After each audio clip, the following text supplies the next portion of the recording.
My name is Boyd Varty. I think of myself as an artist of experience. My passion is to create transformational experiences for myself and others as a way to explore what it means to truly live. My central exploration is to live on what I would call the track of your life. To me, this is to live courageously towards the discovery of what you are called to and to what life asks of you. So much of how I live has been informed by my passion as an animal tracker. I'm following the trail of my own life and reporting back. Expedition 4. Hyena Telepathy. Journal entry. The best time to be in the leadwood forest is in the creamy light of a full moon. All around, the trees peg a scale of time beyond human comprehension to the earth. It can be a strange thing to watch people from all over the world walk into the dappled light of the trees and fall silent. In my days as a safari guide, I would wait for the third or fourth day of a safari. I would wait for the hysteria to see animals to have subsided, and then I would take people to the forest. You see, the forest can be experienced on many levels, and I've come to believe that it will meet you where you are. It will take you to the level of stillness, wildness, or reverence that you have cultivated in yourself, and then some. The deeper you are, the deeper the magic of the forest. The poet David Whyte talks about the conversational nature of life. The idea is that your life will never be exactly how you planned it to be, but equally, it will never be exactly the way life wanted it. For all of our living days, we're in a co-created experience with living. That experience is made up of some of our agency mixed in with life or God or whatever you want to call it, the great plan. Inside of this we have action when we know to take it, and surrender when we've reached the end of what we know we can do, which is another dance.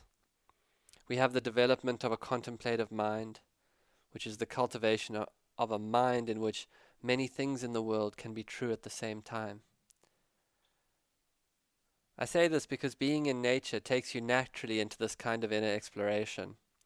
If your eyes are open in a place like the leadwood forest, you can't help but notice the relational nature of nature. As dawn breaks in the forest, a dark bull in Yala lifts his head out of long brown winter grass to look at me. Franklins begin to chatter into the dawn, and in stereo, all around me, hyenas begin to call. Ooh, ooh, ooh. Man, a hyena is a perfect embodiment of the opportunist. As he moves craftily through the bush, he seems to have a single thought running through his head. What's in it for me?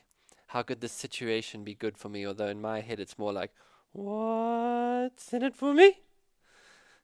What's in it for me? If you have ever battled to put your own needs on the table, Hyena is your guy. He's going to show you how. I've been developing a strange technique for this podcast. What I do is I go to a place like the leadwood forest. I move through the terrain at different times of day. Sometimes I take a big sniff of the Amazonian snuff called hape, which is a mixture of tobacco and the ashes of various jungle herbs.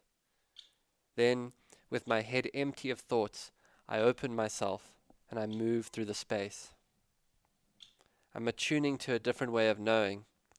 It's like I'm trawling through the feelings of the place, and each feeling itself is full of invisible codes that later, when I sit down with my notebook, will start to come out as memories and encounters, stories and insights.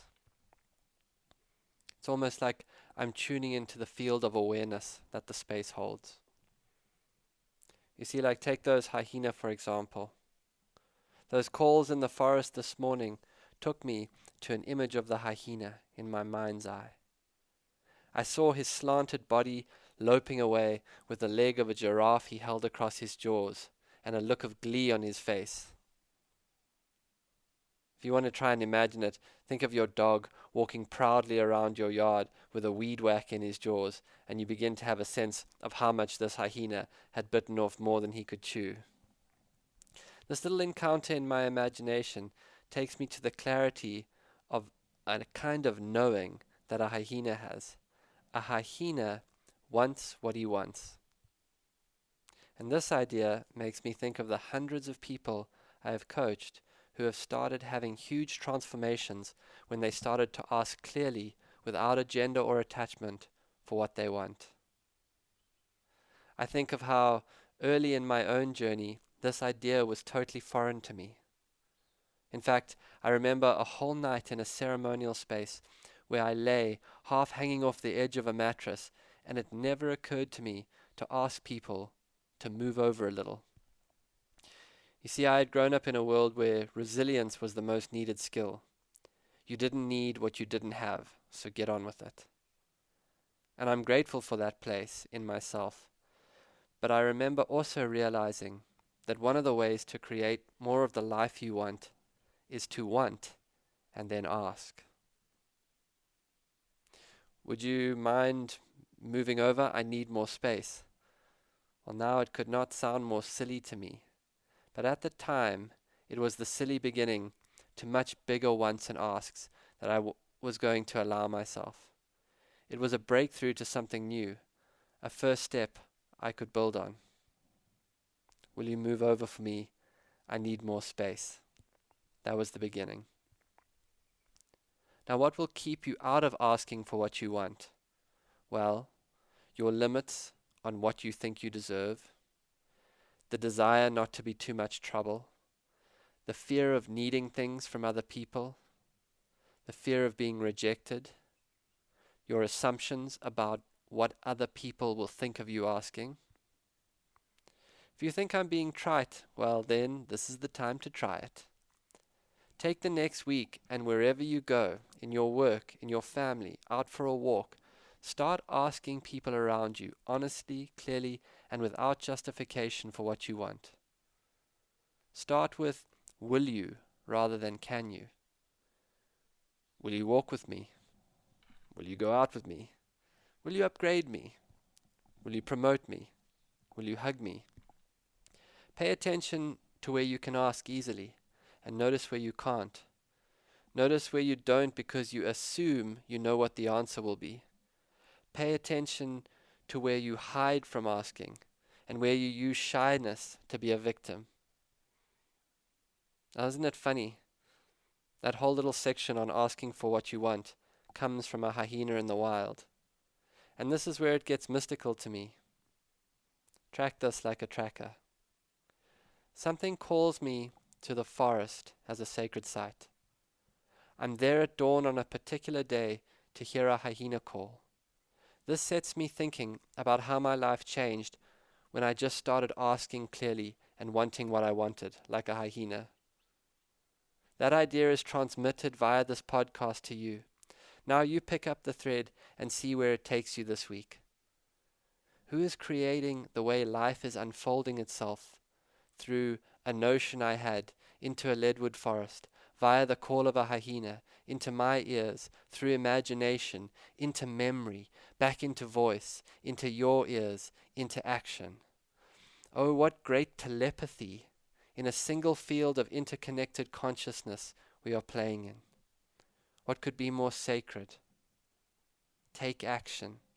Ask clearly for what you want, and please report back. 4-0, out. This has been another episode of the Track Your Life podcast with Boyd Varty. Follow us on Instagram at Boyd_Varty, Twitter at Boyd Varty. Visit Boyd's website at boydvarty.com or subscribe to this podcast in your favorite podcast player. Please rate and review this podcast so that more people can find and enjoy it.